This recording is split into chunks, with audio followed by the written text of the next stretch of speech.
Hi, welcome to Virtual Connection. We're here with Stacy Hitzman and Joe Billingsley talking about the Rock City Boxing. So welcome.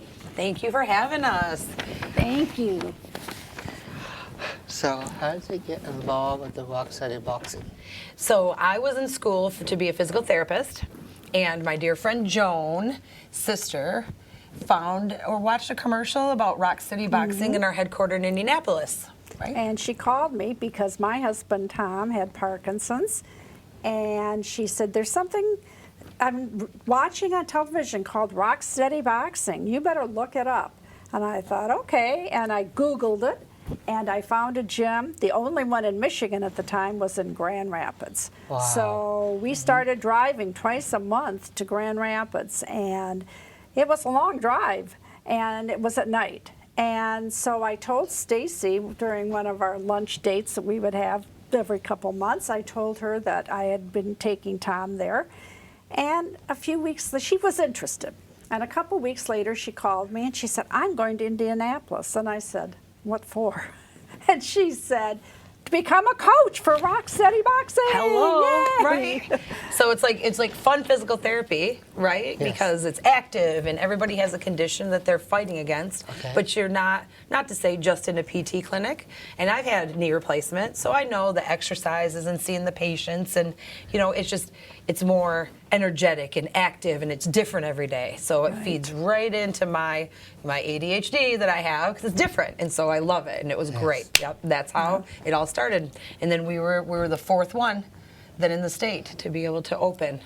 Well, congratulations. So thank you. Thank you. Yes. Thank you. We're very proud of what we have, of what Stacy has accomplished, because she does all the hard work. It's Wow. It's a teamwork, yeah. So can anyone come to the Rock City Boxing? So anybody can come as a volunteer, right? Okay. Like you came and worked out with us last week, and so we welcome anyone that doesn't have Parkinson's as a volunteer. And then we have caregivers that we allow to come. We're one of the few programs, I think one of the only programs, where your care partner, your See, spouse. I'm a corner man. Yes. See, on in the my boxing jacket. world. Yeah, in the boxing world, the corner men are outside the ring, right? They come and they towel you down and give you water and then send you back into the fight. So in our world, the corner men are spouses, grandkids, the neighbor, a friend that want to come and support the fighter in the class. They get gloves on, they get wraps, and they do the workout with the fighter. Now, if the fighter has to have a wheelchair and assistant device, the corner man's job is to keep them off the floor, they can't fall, to get their water, get their gloves on, and to help them at each station. But if they are independent enough, we want the caregiver to hit the bags, keep their strength up, have the camaraderie with other corner men, right? To then feel like you're not alone with a spouse or a loved one that's fighting this disease.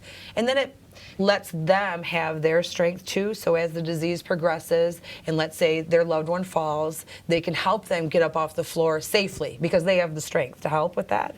Plus then, when their fighter is, like I said, walking a balance beam, holding a medicine ball, standing on one leg while they're doing flashcards, you never do that in the real world. So we make the gym hard.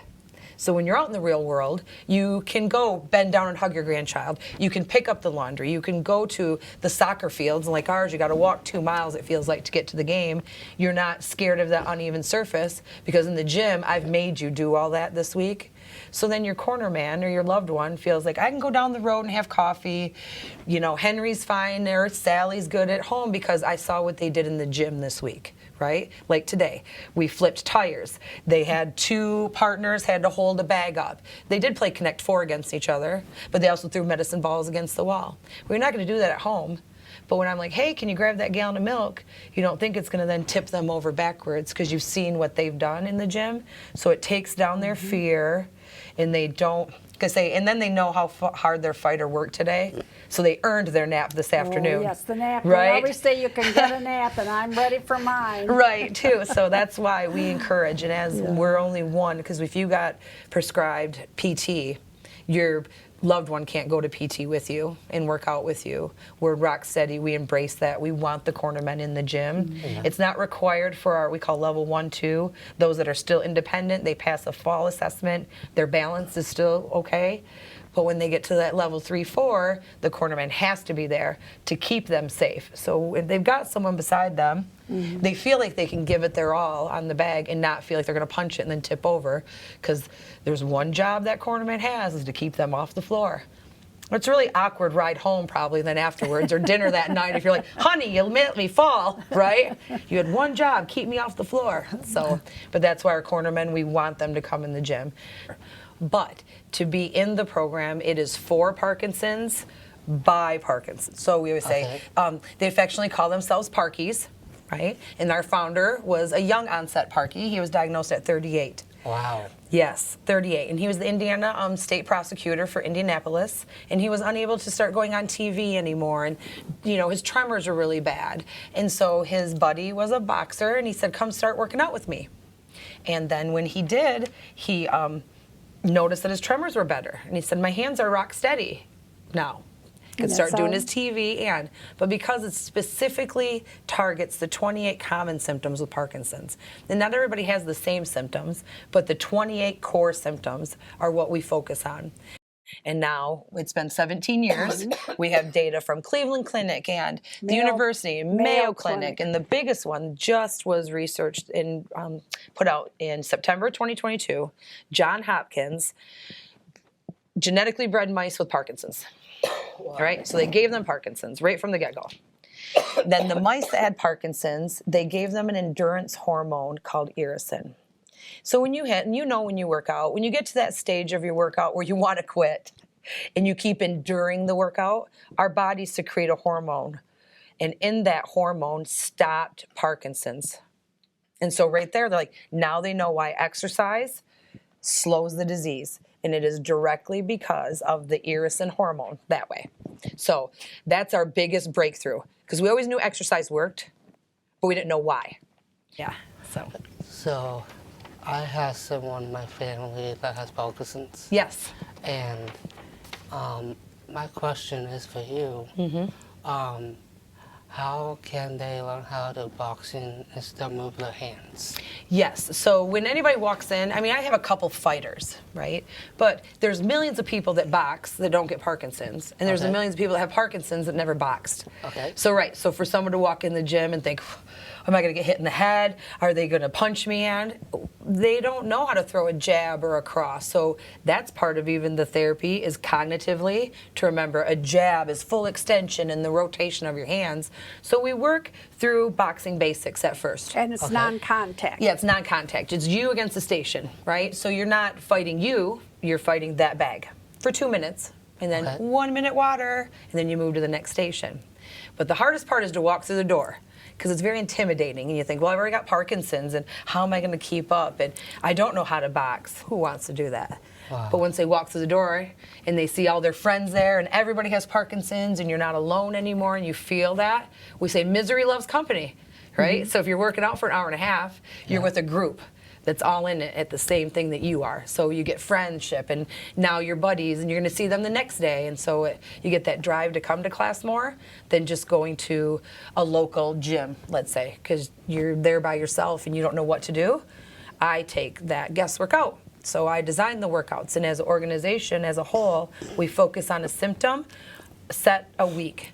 So then I know we're doing the same workout that someone in Italy is doing, and Germany, and they're just as miserable all around the world, we say, right? Working out that day, but that stops the disease that day. Wow. Yeah. So, what is your favorite memory? I would say the joys of seeing the Parkies in the gym. When someone comes in and they have Parkinson's, and we've told you all about how they are so afraid, and they accomplish something, it's a big cheer. we clap. We're so happy that they have accomplished that. Yeah. And it's like you when you swim a lap and you're so proud because your time got better. Yeah. That's what Thank it's you. like in the gym. Yes, Yes. and everybody's happy for you. And that's what it's meant to me. I never thought with my husband getting Parkinson's that today I would be sitting here with you. It is so rewarding. Yes. And we both cry. Yeah, I cry all the time because it's just so heartfelt. It is very heartwarming. But I love it when they bring in their walker or their cane, and then in a Yes. couple weeks if we Right. get our hands on them, I always say, right, before they say, well, my Parkinson's isn't bad yet, or I don't think. It's like, no, we want to slow it down before it gets to that point, right? We want to stop it now, like blocking the dam from leaking more water, right? We want to plug it. But when they come, and then 2 weeks later, they forget their cane, and they have to come back in from the parking lot and go, oh, I forgot my walker. Right. That's Well, you don't need really- it anymore, Yes. but it's maybe required where they live, Yeah. right? If they're in a Candlestone or somewhere like that, and I just laugh. I was like, oh, sure, you little cheater. You think you need the cane out now. They don't, but that's what I love is when I see them get up off the floor for the first time in 15 years or that. Get down on the floor. Right, and to say, well, I haven't done this in forever, and they do it. Then And it's they're like, just yeah. so proud of themselves. We just say, well, you're just deconditioned, right? You're not, age is just a number. The disease is there, but there's people who got a ninja warrior, right? Jimmy Troy, he says, I'm in better shape now that I have Parkinson's because it makes me get off my butt and work out. Yes. And we say, it doesn't matter how slow you go, you're still lapping the person that's sitting on the couch, right? So, our oldest is 94, he comes once a week. Red isn't like knocking down walls right now, but he's still moving, and he's the head of his peer group that way. So, Wow. yeah, it's great. So, where can we learn more about Rocksteady Boxing? What was the question? How can you learn about Rocksteady? So, Well, if you are, normally your doctor will tell you, whether it's a neurologist or perhaps a physical therapist, because your doctor sent you to a physical therapist to try to get some, strength.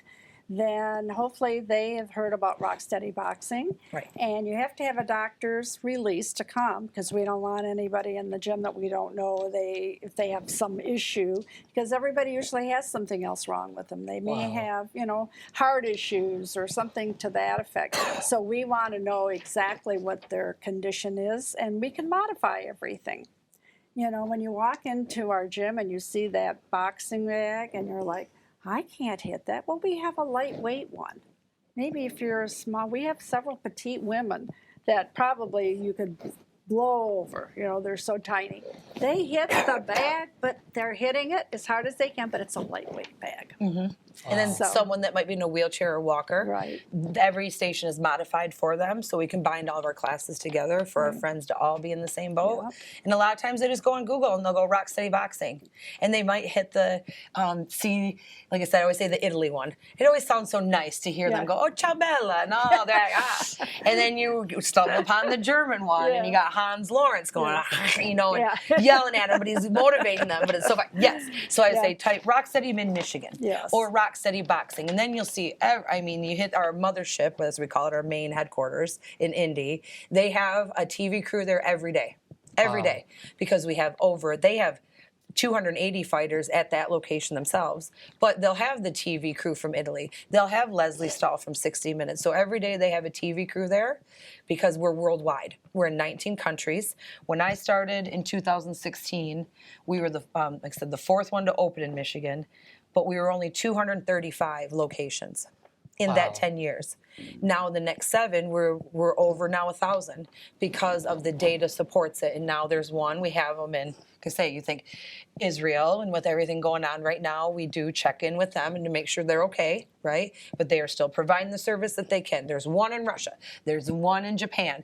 We would like to have one in every county. I wish we had one in Midland County and Coleman and Beaverton, because I have people that drive from Flint twice a week. Where we say Bad Axe, West Branch, because we're the furthest one north, unfortunately. In Michigan is higher than the national average for Parkinson's. So we like being number one, but not number one in that. And we don't know right? why. And we don't know why. That is, we usually ask people who come in who have Parkinson's, what did you do for a living?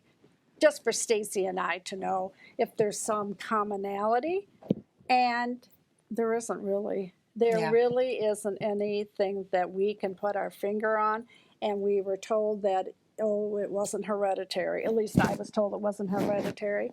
My husband's brother had Parkinson's as well as him. We have a set of twin females in the gym. We were astounded. But then we had a husband and wife. How Right. did that happen? So- It's we don't know. We don't know. Thank you. Uh, It's great. We love it. Yeah. so thank you so much for Thank you. Thank for you for having having us. We love We talking. like to spread the Yep, love. we love to spread the love. We love talking about Parkinson's, and we hope that all of the people that may Yes. watch this, everyone knows someone that knows someone that has Parkinson's. Yes. So And we say- spread the word. Yes, it doesn't matter if it's mine or like your grandmother Yes. or someone that's in Florida. I mean, there's a ton in Florida. We have them everywhere. Just go observe and see. You know, we were to say we're just an adult romper room that hits stuff, right? We're a support group that punches things and have that. And when I say, well, I'm a coach, I own a boxing gym. I'm not intimidating because I have knee replacement. I'm a little chubby. I'm not this like world-renowned athlete that I'm like, I expect you to hold a plank for 10 minutes, right? Yeah. It's because it's just a group that gets together to fight a disease. right. Yeah. All right. Well, So that's thank great. you for having us. Yes. Thank thank you. you so much for joining. Thank you so Thank much you. for having us. And I want to say I'm sorry for the coughing. And thank you for watching the Virtual Connection. And I want to thank Stacy Hisman, John Billingsley for the Rock City Boxing. My name's Jim Wright for Virtual Connection. Sign off. Hi, welcome to Virtual Connection. We have Laura Bergam and Gretchen Soap talking about Broadway Fright at Creative 360s. So welcome. Welcome. Thank you. Thank you so much. Hi, and so welcome. So how did you get involved with Broadway Fright production? Well, I actually invented Broadway flights. I used to do cabaret performances, put them together here at Creative 360, and then everyone kind of started doing them around town, so I was looking for something different to do. Okay. And so I came up with this. And if you don't know what a Broadway flight is, it is sort of like a cabaret style show. But what I do is I actually give people a taste test of 4 different shows, very different Broadway shows. And I have a little bit of the storyline thrown in with a narrator so that people get a good idea of what the shows each are without sitting through the entire show. Wow. And I started doing them a few years ago, and Gretchen joined on the very first one. She's the only performer that's done every single one so far. Wow. And we've Congratulations. done 5, 6? This will be our 6th. This one will be our 6th. The one upcoming will be our 6th, and she's done all of them. Wow, congratulations. Thank you. You're welcome. And then a few years ago, when I met Laura when I was 12, Wow. I started doing her cabarets that she had previously mentioned. And then I got a message from her one day that was like, send me 20 of your dream roles. Not that many, but I probably sent about 50 because I just have a lot of fun with these kinds of things. And these really obscure niche shows that don't get performed often, we kind of had the opportunity to do them here. So I really, really love doing this. Do you have auditions each time you do the show? Oh, do I have auditions? No, not each time. It's interesting. We did sort of a year-long, what are you interested in our whole year kind of audition. Wow. And I just said, what do you like to do? What are you interested in doing? I think sometimes auditions can be very scary for people. And so I really like to work with just anybody who's interested. Okay. But what I did is I said, come and audition on this day, tell me what you're interested in, and when something's right for you, I'll just call you. So I try, when people reach out, I try to get them involved as quickly as possible. A long time ago, I struggled with what my personal mission was. I love Creative 360's mission, but I kind of wanted something of my own.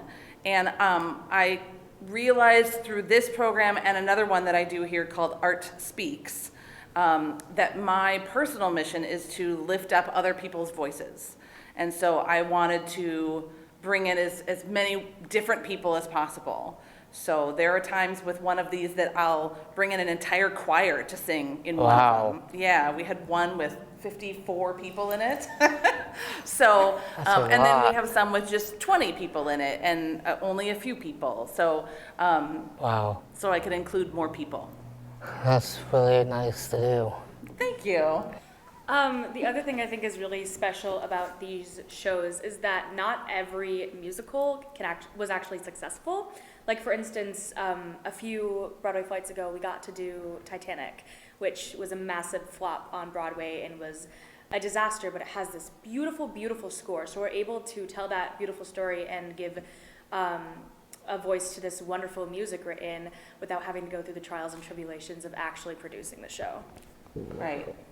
Right. There are shows out there that you need a lot of crazy things for, and not a lot of theaters don't do them because of that. Or if it's a show that nobody's heard of, theaters won't do it because it might not sell the tickets, right? Yes. But we can do them because I just mix them up with other things, and then stuff no one's heard of, we get to do, and stuff that we could never afford to do. You know, I actually did Titanic once, and we had a 6-ton hydraulic lift in the show for the whole boat to sink. And we obviously, no one, and I don't think in Michigan can afford that. So we're able to do shows like that and let people's imagination, you know, in the audience, let them use their imagination.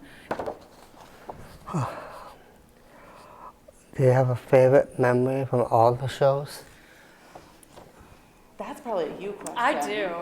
Oh, I certainly do. My favorite memories in general are when mistakes happen, because I tend to learn from them the most. And specifically in the last Broadway flight that we did, my mom was in it, and so was one of my students. I'm a voice teacher here in Midland. So I know how badly they wanted to succeed, and I wanted the exact same for them. And then ultimately, on one of the numbers, we all just kind of got lost because the mic feedback was just getting so loud and the musicians couldn't hear us. And we literally had to stop the number and start from the beginning. Wow. And I was so anxious in that moment, but then the audience just clapped for us. And it proves to me that, like, this is live theater. It's gonna happen.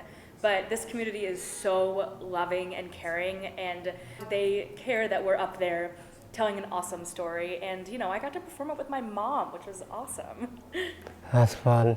That was one of my favorite things, is that since Gretchen's going to be going to college next year and leaving me, I wanted her to be able to do a show with her mom. I found out her mom sings, and so I put them in a show together playing mother and daughter in the musical version of Freaky Friday, which is an old movie where the parent and child switch their, like, spirits switch bodies, I guess, in some magical way. So they got to perform together, and it was really nice to see.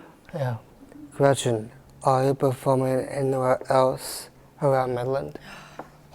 Yes, maybe too many. So I do this. I am also currently in Noel at the Temple Theater in Saginaw. I'm a senior at Dow High School here in Midland, and right now we are doing Alice by Heart, which is this super awesome musical written by the guys who wrote Spring Awakening. And it's the story of Alice in Wonderland, but told on the background of the Blitz during World War II in the bunkers of London. So it's this really, really cool, intricate story. You sing at My Element, too. Oh yeah, I do a lot of gigs at My Element, Grains and Grounds here in Midland, and I am in the next Broadway flight that we are doing. And I will not say my role, but it's very fun. Oh, that's important. So we don't tell anyone what the shows are before they come see the show. It's a secret. So I always pick 4 shows, and they're always very different. But I don't tell anyone what the shows are before they come, because I don't want someone to hear a show that they don't know and say, I don't know that, I don't want to go see that. And I don't want them to hear a show that they maybe don't like that well and go, I don't like that show, I'm not going to see it. I want them to just trust me. They just need to trust me. And they always have a good time. So it's a big secret. We don't tell. So the January one's coming up, and everyone knows that the actors know the show they're in, but they don't know any of the other ones. Wow. And no one, I try to get them to not tell too many people what the show is. I mean, it gets out. Some people it gets out. But the cool thing about it is that they find out when they come, because every Broadway flight ticket comes with either a wine flight or a lemonade flight. So each ticket you can choose which one. Obviously, if you're under 21, you don't get to choose. I have either 4 wines or 4 lemonades, and each one is paired to the show. So maybe there's like a country lemonade, like a country time lemonade for a show that has country music in it. Or we did, I think, some kind of dark cherry red lemonade for Jekyll and Hyde, because, there's like blood and murder. So we try to pair them to the shows, and that comes as part of the ticket. So. Wow. Yeah. Well, thank you so much for being on the Virtual Connection. Thank you for having us. You're so welcome. Yes, thank you. And also, before we go, would you mind singing a few songs for us, Gretchen, so we can have an example of Broadway fight production? All right, are you ready to sing, Gretchen? Give them a couple little tidbits. Yes, and I'll be giving a few examples of the different styles of shows that we've been talking about. Outside with MGM, I won't see that dream die. Oh, come and give me a quiet night, a stack of books, a tuna melt on rye, a simple walk together underneath a starry sky. And when summer turns to autumn in the town that you are from, then the colors of paradise come. Then the colors of paradise come. Bring my baby home, my baby brother home. Oh, Fletch, I'm such a jerk. Now you two get to work. By looking in his eyes, will I see beyond tomorrow? By looking in his eyes, will I see beyond the sorrow?